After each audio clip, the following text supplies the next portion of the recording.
What's up guys? I hope you are doing well. I am Veer. Welcome to stellar family. तो कैसे हो दोस्तों? मैं आशा करता हूँ शानदार तरीके से आप लोग अपनी लाइफ को एंजॉय कर रहे हो, अपनी सेहत, फैमिली और पढ़ाई का ध्यान काफी अच्छे से रख रहे हो। आज है संडे को थोड़ा सा फंडे को थोड़ा सा स्टडी डे में भी कन्वर्ट कर लेते हैं। देखिए, पढ़ाई जरूर करते रहिए, चाहे कोई भी दिन क्यों ना हो। नॉर्मल डे में अगर आप लोग 8 से 10 घंटे पढ़ते हैं तो कोशिश करो कि संडे में भी कम से कम आप लोग 4 घंटे तो जरूर पढ़ो। उस 4 घंटे में ज्यादातर टाइम जो आप लोगों को होना चाहिए वो रिविजन के ऊपर आप लोगों को देना चाहिए। तो ये चीजें कुछ ऐसी हैं जो आप लोगों की लाइफ में कंटिन्यूटी बनाए रखेंगे और आप लोग सही डायरेक्शन में चीजों को कर पाएंगे। वरना फिर क्या होगा, वरना आप लोगों को टेंशन होगी कि हाँ यार पढ़ाई नहीं हुई, आप लोग इरिटेट फील करेंगे।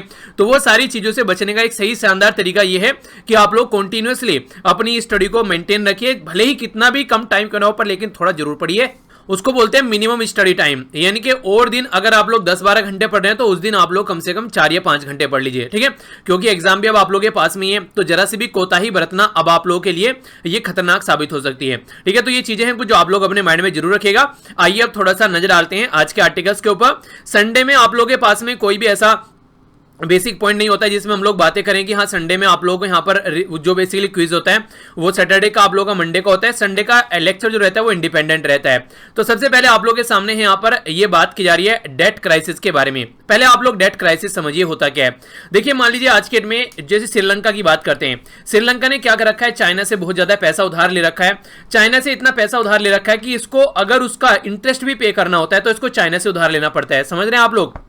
सामने वाले से किसी से पैसा इतना उधार ले लेना कि अगर सामने वाले को अगर इंटरेस्ट भी पे करना है तो फिर से उसी से उधार लेना है। तो ये कंडीशन आ जाती है, इसको बोलते हैं डेट क्राइसिस।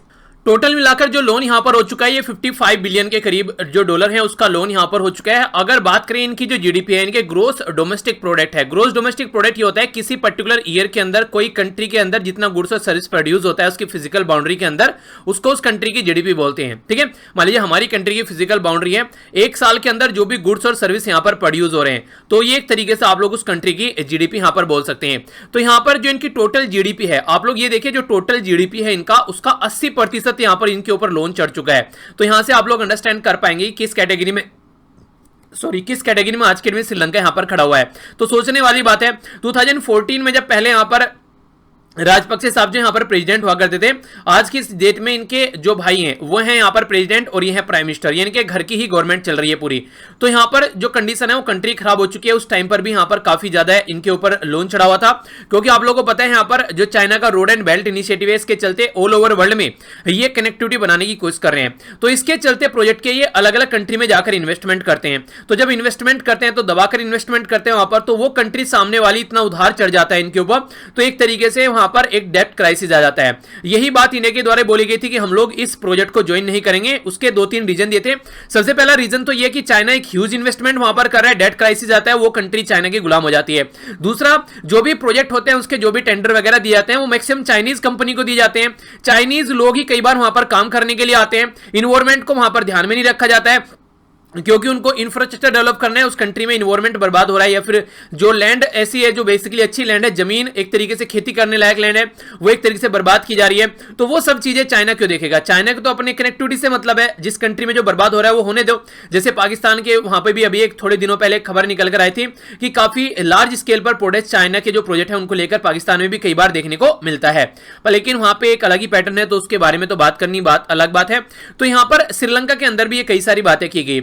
आज के में श्रीलंका के बारे में बात करें तो चाइना और एशियन डेवलपमेंट बैंक का जो चाइना के ऊपर लोन है यह 14% टोटल जो भी यहां पर उसका लोन है। जापान का 12% है, वर्ल्ड बैंक का 11% है और 2% यहां पर लगभग आप लोगों को इंडिया का भी देखने को मिल जाता है। तो जब इतनी बुरी कंडीशन कंट्री की है तो इसी के चलते जापान इंटरनेशनल कोऑपरेशन एजेंसी, जिसको आप लोग GICA आप लोग बोलते हैं, इसके द्वारा क्या किया गया, इसके द्वारा बोला गया कि हम लोग यहां पर अभी इन्वेस्टमेंट नहीं करेंगे, क्योंकि यहां पर ये लाइट रेल ट्रांजिट सिस्टम यानी कि रेलवे ट्रैक बनाने की बात कर रहे थे, जिसके चलते लोकल मीडिया ने ये बोला कि जापान ने अभी इसको होल्ड पर रख दिया है, क्योंकि आइलैंड नेशन यानी कि जो श्रीलंका है यहां पर वो डेट क्राइसिस में चल रहा है। तो इसके चलते यहां पर अभी वो जापान जो है वो इन्वेस्टमेंट करना नहीं चाह रहा है। आइलैंड नेशन क्यों बोला जाता है इसको कंट्री को? आप लोग इसको मैप में देखिए, ये छोटी सी कंट्री है, जैसे आप लोग मैप में देखेंगे तो इंडिया के नीचे यहां पर श्रीलंका आप लोगों को देखने को मिल जाता है, तो इसलिए यहां पर इसको आइलैंड नेशन बोलता है, क्योंकि आइलैंड है यहां पर, इसके चारों तरफ तरफ कोई कंट्री आप लोगों को देखने को मिलेगी जो बाउंड्री एक तरीके से कनेक्ट करती हो। तो इसलिए यहां पर आइलैंड हो गया, जैसे हमारे अंडमान निकोबार वाले एरिया हो गया, ठीक है, ये इस तरीके से आप लोग अंडरस्टैंड कर सकते हैं। तो ये इसके बारे में हो गई बात जो आप लोग यहां पर आइडिया रखेगा। इसी के साथ में यहां पर अगर बात करें चाइनीज प्रेसिडेंट के साथ में अभी इनके द्वारा बात की गई मई 13 को, बीजिंग ने यहां पर ऑलरेडी अप्रूव कर दिया गया 500 मिलियन का लोन इनके लिए। इसी के साथ में डेवलपमेंट बैंक यहां पर हेल्प करेगा जो भी यहां पर पेंडेमिक जो चल रहा है उसको टैकल करने के लिए। तो यानी कि और ज्यादा चाइना का यहां पर लोन अब आप लोगों को इनके ऊपर होता हुआ नजर आएगा, ठीक है। तो इसके चलते अगर चाइना का लोन बढ़ेगा तो चाइना का प्रेशर बढ़ेगा। कल को अगर चाइना कुछ भी चाहेगा अपने हिसाब से इनसे कराएगा, और ये इंडिया के लिए भी खतरनाक बात हो जाती है अगर अपनी कंट्री के हम लोग बारे में बात करें तो, ठीक है। तो देखते हैं अभी क्या सिचुएशन यहां पर बनती है। कुछ ऐसी बातें अभी मालदीव के बारे में भी सामने निकल कर आ रही है। मालदीव के ऊपर भी काफी लोन है यहां पर चाइना का। देखिए चाइना क्या करता है, सामने वाली कंट्री को इतना लोन दे देता है ताकि उसको लोन पे ना कर पाए फिर बाद में, और उसको उसके हिसाब से चलना पड़े। तो ये सिचुएशन देखने को मिलती है। नेक्स्ट जो आर्टिकल है ये भी काफी इंटरेस्टिंग है, यहां पर ये चाइना के बारे में ही बात कर रहे हैं। अगर आप लोगों को मैप में मैं दिखाऊं यहां पर, तो आप लोगों को साउथ चाइना सी जैसे आप लोग देखेंगे यहां पर, देखिए ये चाइना का जो पोर्शन है ना यहां पर, ये तो चाइना के आसपास वाला रीजन, जैसे साउथ चाइना सी हो गया, ये ईस्ट चाइना सी हो गया।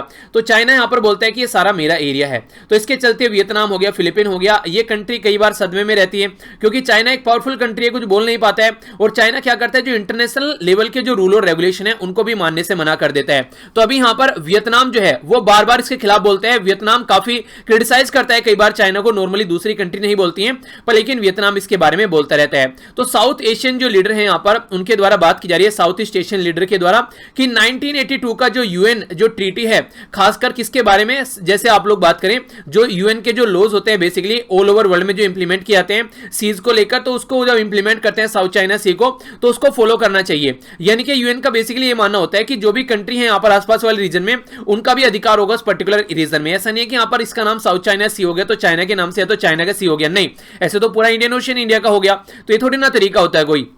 तो इसके चलते यहां पर चाइना वर्चुअली सारे उस पर्टिकुलर एरिया को हिस्टोरिकली क्लेम करता हुआ आ रहा है। तो जो लीडर है यहां पर association of south east Asian nation के, ठीक है, तो इनके द्वारा बार बार स्टेटमेंट दी जाती है, और वियतनाम काफी अड़बड़कर इसमें यहां पर बातें बोलता है। बाकी कंट्री वो है, बाकी ज्यादा चाइना के बारे में नहीं बोलते हैं। तो आसियान लीडर के द्वारा एनुअल समिट जो थी वो वीडियो कॉन्फ्रेंसिंग के थ्रू यहां पर कंप्लीट कराई गई फ्राइडे को। तो कोविड-19 पेंडेमिक और लॉन्ग रेंज जो यहां पर टेरिटोरियल जो डिस्प्यूट चल रहे हैं उनको भी ध्यान में रखते हुए ये बात की गई बेसिकली। तो वियतनाम जो है, वियतनाम के बारे में आप लोग आइडिया रखेगा, मोस्ट वोकल क्रिटिक है यहां पर चाइना के एक्शन का, जो डिस्प्यूटेड वाटर में बातें देखने को मिलती है।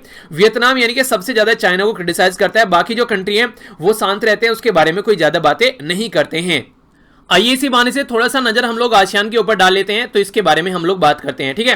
तो यहां पर आसियान जो है इसको स्टैब्लिश किया गया था 8 अक्टूबर 1967 में बैंकॉक, थाईलैंड के अंदर में, इसलिए इसको बैंकॉक डिक्लेरेशन के नाम से भी आप लोग जानते हैं।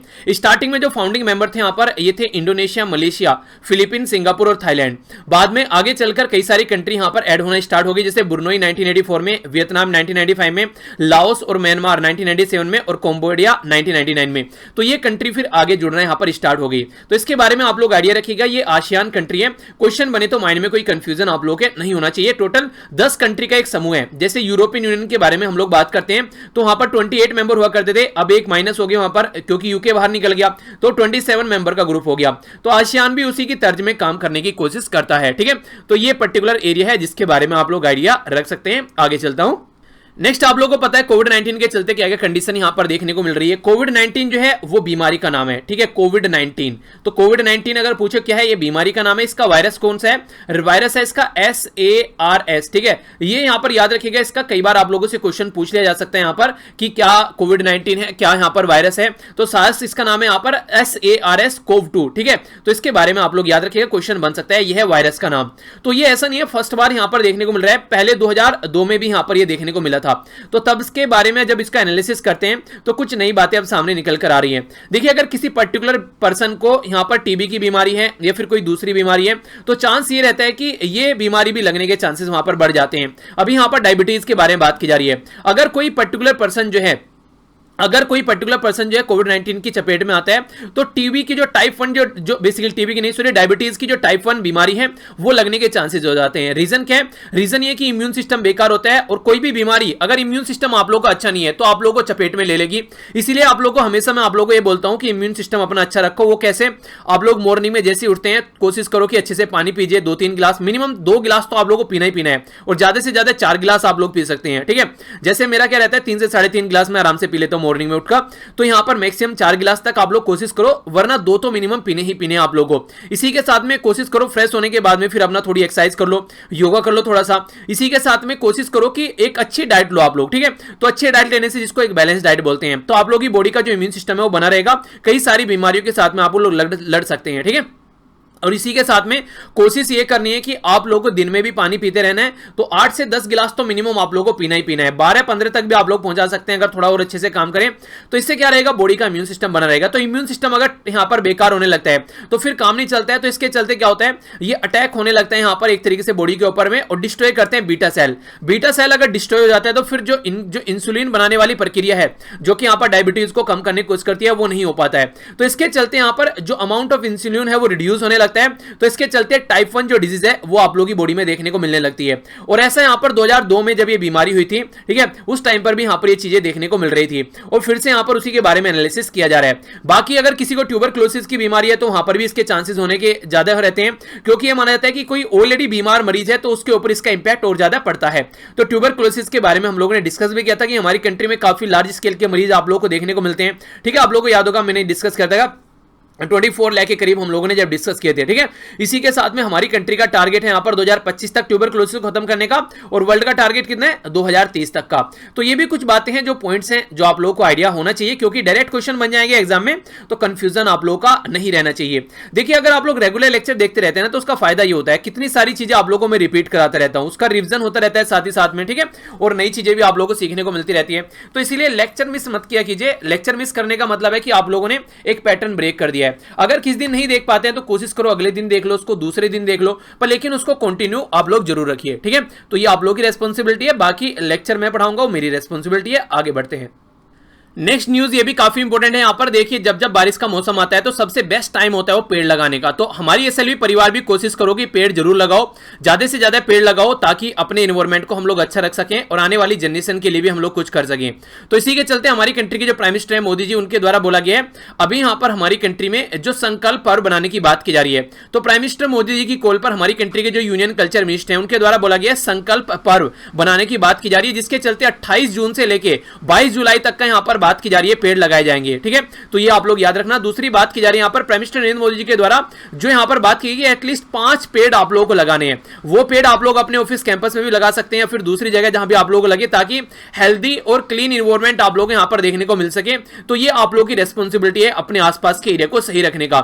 यूनियन कल्चर मिनिस्टर के द्वारा डिसाइड किया गया सेलिब्रेट करने के लिए संकल्प पर्व 28 जून से लेकर 12 जुलाई तक का, जो कि अलग अलग एरिया में यहां पर काम किया जाएगा। इसी के साथ में यहां पर जो सबऑर्डिनेट ऑफिस है उनको भी बोला गया है कि आप लोग भी इनको सेलिब्रेट करो ताकि ज्यादा से ज्यादा पेड़ लगाए जा सके।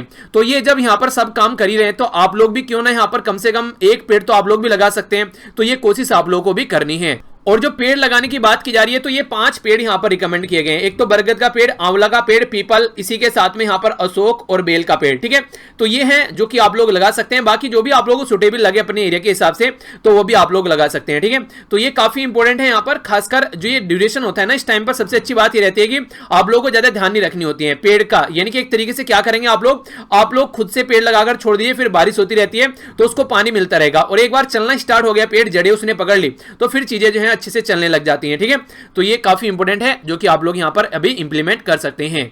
आगे चलते हैं नेक्स्ट न्यूज की ओर। यहां पर बात की जा रही है 49 गवर्निंग काउंसिल मीटिंग के बारे में। तो नेशनल प्रोडक्टिविटी काउंसिल के बारे में बात की जा रही है। तो क्वेश्चन बन जाएगा कि नेशनल प्रोडक्टिविटी जो काउंसिल मीटिंग है यहां पर 49 governing council meeting of national productivity council, तो ये किसकी चेयरमैनशिप में देखने को मिली? तो हमारी कंट्री के जो कॉमर्स एंड इंडस्ट्री मिनिस्टर है वो है पीयूष गोयल साहब, तो इनके अंडर यहां पर ये मीटिंग अभी देखने को मिली। एनपीसीजे है जिसको नेशनल प्रोडक्टिविटी काउंसिल आप लोग बोलते हैं, वो ऑटोनोमस बॉडी है, department of promotion and industrial. जो देखिए आप लोगों से ऐसे भी क्वेश्चन पूछ पूछ ले जाते हैं किस मिनिस्ट्री के अंडर में आता है, तो department for promotion of industry and internal trade के बारे में बात की जा रही है, जो कि ministry of commerce and industry के अंडर में आता है। ठीक है, तो ये भी इंपॉर्टेंट फैक्ट जो कि आप लोग याद रख सकते हैं। इसी के साथ में एनपीसी के बारे में अगर आप लोग बात करते हैं तो नेशनल लेवल की ऑर्गेनाइजेशन है जो कि प्रमोट करती है प्रोडक्टिविटी इन कल्चर, और स्टेब्लिश किया गया था 1958 में। ठीक है, तो ये भी क्वेश्चन आप लोगों से थोड़ी सी बैकग्राउंड इन्फॉर्मेशन होगी यहाँ पर इसके बारे में। एक ऑटोनोमस एक तरीके से ये यहाँ पर मल्टी पार्टी नॉन और प्रॉफिट ऑर्गेनाइजेशन जो आप लोगों को देखने को मिलती है, ये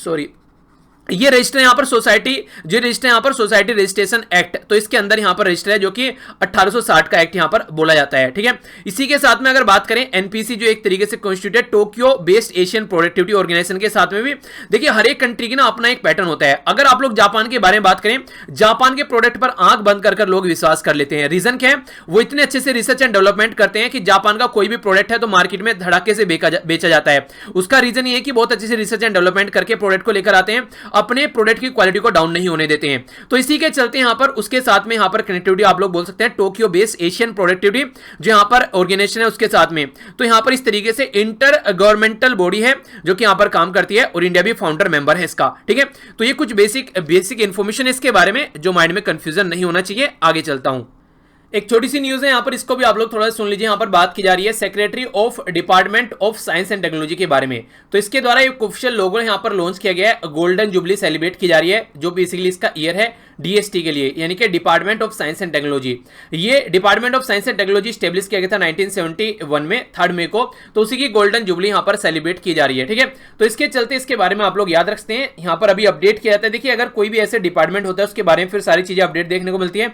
तो साइंस और टेक्नोलॉजी से रिलेटेड अभी रिसेंटली इसलिए चीजें न्यूज में कोविड-19 के चलते भी, तो ये सारे डिपार्टमेंट रिसेंटली अभी काफी न्यूज में भी थे, तो इसके बारे में आप लोग हल्का सा आइडिया रख सकते हैं। ज्यादा इंपॉर्टेंट नहीं है हालांकि, पर फिर भी एक आइडिया होना चाहिए, अगर कभी कोई स्टेटमेंट बन जाए तो कंफ्यूजन नहीं होना चाहिए।